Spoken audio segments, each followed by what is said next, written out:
কাল রাত থেকে বৃষ্টি, সারা রাত বৃষ্টি পড়ছে। বৃষ্টি পড়ার কিন্তু একটুও বন্ধ নেই, একরকম ঝমঝম করে বৃষ্টি পড়ছে। আর হালকা না, দেখো কত জোর। আর সৌভিকের সকালে টিউশন ছিল, তো ওকে পাঠাতেও পারলাম না। এমনিতেই ওর জ্বর চলে এসেছে, ওর আবার এক ঘটনা, তো সে এক বিশাল ঘটনা ঘটে গেছে ওর সাথে। কী হয়েছে সেটা পরে বলছি। সকাল থেকে এরকমভাবে ভিজে ভিজে অনেক কষ্টে মাড়ুলি দিয়ে তারপর এবার ঝাড়পাট করব। বাইরেটা ঝাড় দিতে যেহেতু পারিনি, ঘরগুলো ঝাড় দিয়ে এবার এখানটা কি করব, মানে ঘর থেকেও না থাকা যাকে বলে সেই হয়েছে আমার। দেখো বন্ধুরা কীরকম ঘর থেকেও না থাকা, একদম পুরো বারান্দা ঘর অবধি জল, চারিদিকে শুধু জল। এইরকম করে সৌভিকের প্রচণ্ড ঠান্ডা লেগে জ্বর চলে এসেছে। আর এই বর্ষার দিনে সব সময় বৃষ্টি পড়ছেই, সব সময় পড়ছেই, মানে একবারও ছাড়া যাচ্ছে না। একবার আধবার যখন ছাড়াচ্ছে তখন ঠিক আছে একটু শুকাচ্ছে, তারপর আবার ঝমঝমিয়ে নামাচ্ছে।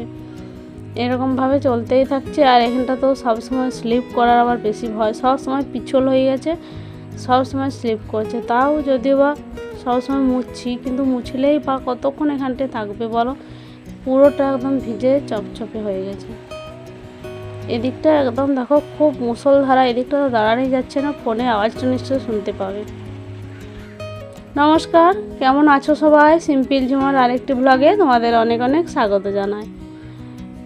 নিয়ে চলে এলাম আবারও একটা ব্লগ। এই বৃষ্টির দিনে ঘর না থেকেও, মানে ঘর থেকেও না থাকা, সেরকম একটি ব্লগ নিয়ে চলে এসেছি তোমাদেরকে। সেটাই দেখাচ্ছি যে ঘর থেকেও না থাকা।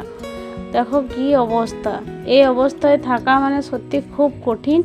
আর এরকমভাবে থেকে থেকে সৌভিকের প্রচণ্ড জ্বর চলে এসেছে। ওর তো ঠান্ডা লেগে সর্দি, ওর এমনিতেই ঠান্ডা লাগার ধাত, তারপর আবার এইরকম সবসময় বৃষ্টিতে ঘোরা, এই সবসময় জল এখানে বাঁধিয়ে রয়েই যাচ্ছে। তো এটা আবার জলটা দেখো এখানে যে একটু ছোট ফুটো রয়েছে, সেটা আবার জলটা যাচ্ছে না। দেখি এবার এটা জল যাওয়ার কী ব্যবস্থা করা যায়। আর এই জলটা না গেলে এরকম বাঁধিয়ে রয়ে যাচ্ছে, তারপর কী হচ্ছে বলো তো, পিছল হয়ে যাচ্ছে, খুব স্লিপ করছে। তো এটাকে কি করব সেটাই ভাবছি। দেখি কিছু যদি পাই। পেয়েছি একটা হাতের সামনে তারটা নিয়ে ভাবলাম একবার এখানটা পরিষ্কার করে দিই। এটা ঢুকিয়ে তো ঢুকছে না, যদিও বা এটা লাঠি হলে ভালো হতো। তো অনেক কষ্টে অনেকক্ষণ ধরে এটাকে খুব মানে কি বলবো পরিশ্রম করে তারপর অনেক কষ্টে একটু ঠিক হয়েছে। তো আগে নোংরাগুলোকে আমি হাতে করে তুলে ফেলে দিয়েছি, তারপর জলটাকে এরকমভাবে পাঠাচ্ছি। যেদিকে জলটা পড়ছে তোমাদেরকে দেখাতে চাইছি, কিন্তু দেখাতে পারছি না। এখানটা আর রয়েছে, আর ফোনটা বাইরে বার করলেই তো বৃষ্টি পড়ছে, তো ফোনটাতে বৃষ্টি পড়ে যাবে। এমনিতেই ফোনটার যা অবস্থা আর কি বলবো। চলো যাই হোক, সকালের কাজগুলো এরকমভাবে সারছি।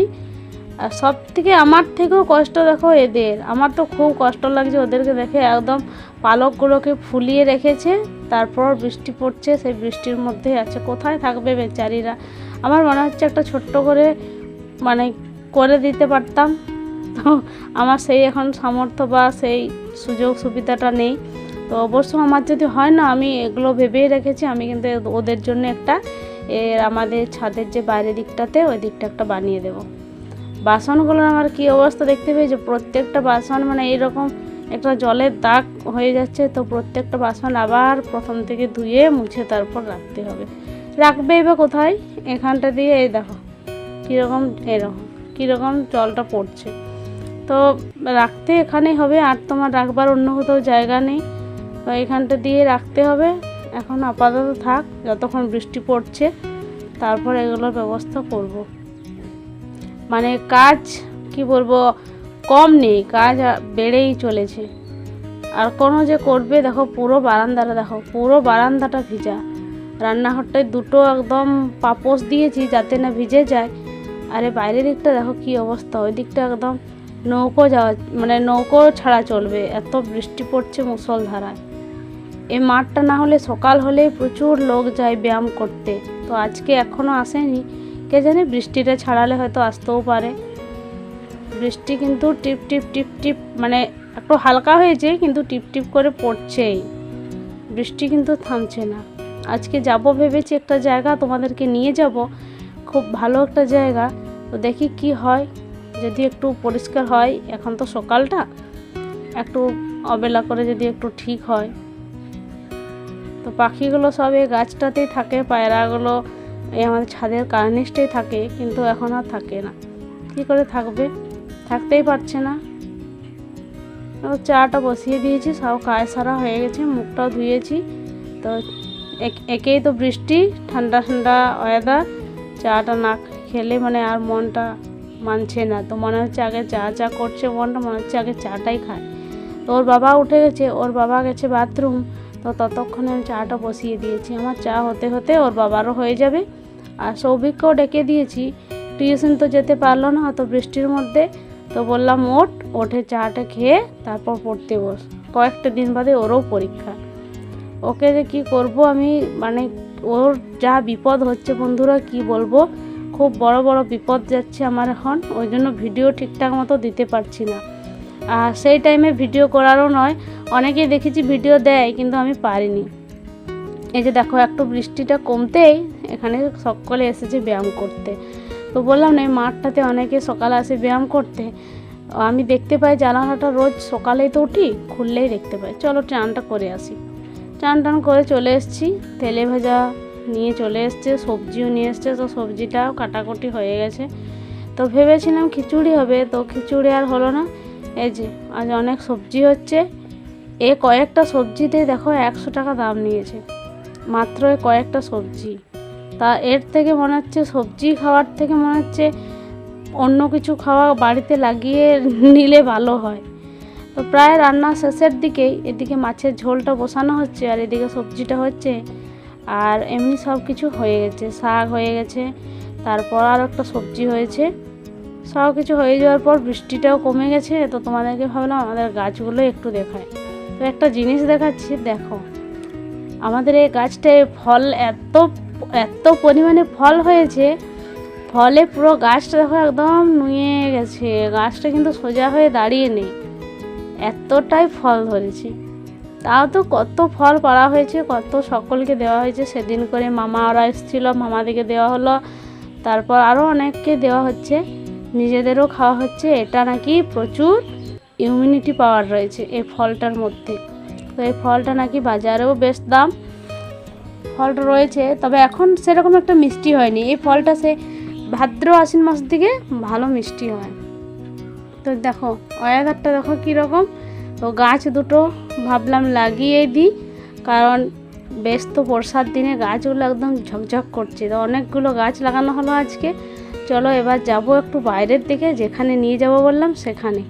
তো কোথায় যাব সেটাই তোমাদেরকে দেখাবো। তার আগে দেখি না সৌভিকের, ওকে বলছি যে ওই রকম করিস না। এক তো স্কুল থেকে যা খুশি করে এসছে, মাথায় বাজিয়ে মাথা ফাটিয়ে চলে এসছিল। তো সেই সব গল্প না হয় আরেকদিন করব। এই দেখো পেড়ে দিল। এখন এগুলো একটুও মিষ্টি হবে না, ওর পেড়ে পাড়ার জন্য ওর একদম নাগাল পেয়ে যাচ্ছে। তো কাছেই রয়েছে, তো সব ফলগুলো নাগাল পেয়ে যাচ্ছে। দেখো লঙ্কার গাছটাকে দিল মটকিয়ে।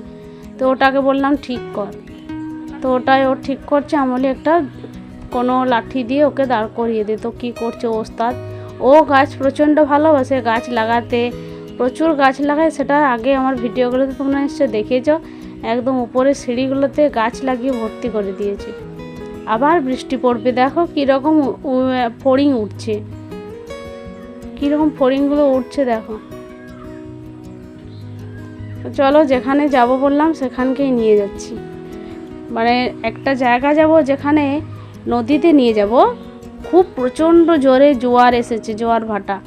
তো সেখানকেই নিয়ে যাব। তার জন্য তোমাদেরকে আকাশটা দেখাচ্ছি যে আকাশটা কীরকম রয়েছে। যেতে যেতেই তোমাদেরকে দেখাচ্ছি কীরকম আকাশটা রয়েছে। দেখো পৌঁছে গেছি আমরা। প্রচুর জোয়ার এসেছে, একদম জল উপরে উঠে চলে এসেছে, এত জল। চলো তাহলে ভিডিওটা এখানে শেষ করব। জোয়ারটাও তোমাদেরকে দেখালাম। ভিডিওটা যদি ভালো লাগে অবশ্যই লাইক, কমেন্ট, শেয়ার, সাবস্ক্রাইব করে দেবে। আর সবাই ভালো থাকবে, সুস্থ থাকবে, সাবধানে থাকবে। ভিডিওটা কেমন লাগলো সেটা কিন্তু জানাবে কমেন্টে। আর এই জোয়ার আসাটাও তোমাদেরকে দেখালাম। আর ভিডিওটা বড় করলাম না, হয়তো আর একটু দিলে ভালো হতো, আরও অন্য কোনো দিন জোয়ার আসা। তো এখন তো বর্ষার দিনে রোজই জোয়ার আসবে। চলো তাহলে সবাই ভালো থাকবে, টাটা।